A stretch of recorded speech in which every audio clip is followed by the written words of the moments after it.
যদি হতো যে আমরা আমাদের ফেসবুকে কিংবা সোশ্যাল মিডিয়াগুলোতে কাজ করার জন্য কিংবা ভিডিও বানানোর জন্য যে সমস্ত বন্ধুদেরকে আমাদের ফেসবুক কিংবা বিভিন্ন সোশ্যাল মিডিয়ার পেজে দেখতে চাই, রাখতে চাই, তারা ছাড়া আমাদের নিজেদের লোকেরা মানে যাদেরকে আমরা সাধারণভাবে নিজেদের লোক বলে থাকি, অর্থাৎ আমাদের আত্মীয়, পরিবার, পরিজন, অফিস, পাড়া প্রতিবেশী এরা যদি না থাকতো তাহলে বোধহয় খুব ভালো হতো।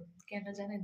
কারণ তাদের থেকে আমরা যে নেগেটিভ ভাইব পাই, সেই নেগেটিভ ভাইবটা অনেক ক্ষেত্রেই আমাদের মতো ক্রিয়েটরদের উৎসাহ কিংবা কাজ করার যে ইচ্ছা সেগুলোকে নষ্ট করে দেয়। আমরা নতুন ভিডিও বানানোর আগে ১০ বার ভাবি, এটা নিয়ে কিছু কেউ বলবে না তো? কিংবা এটা কাউকে আঘাত করে বলা হলো না তো? প্রভৃতি, প্রভৃতি। আর যেহেতু ৫ টা লোক, তার ৫ রকম ভাবনা, তার ৫ রকম নজর। ফলে যেকোনো জিনিসেরই সমালোচনার কোনো শেষ নেই। আপনি ভালো কাজ করলেও সেখানে একটা বিশাল সমালোচনার সম্মুখীন আমাদের প্রত্যেককেই হতে হয়। আর সোশ্যাল মিডিয়ায় যারা কাজ করে তাদের তো আরো অনেক বেশি। আপনাদের কি মত?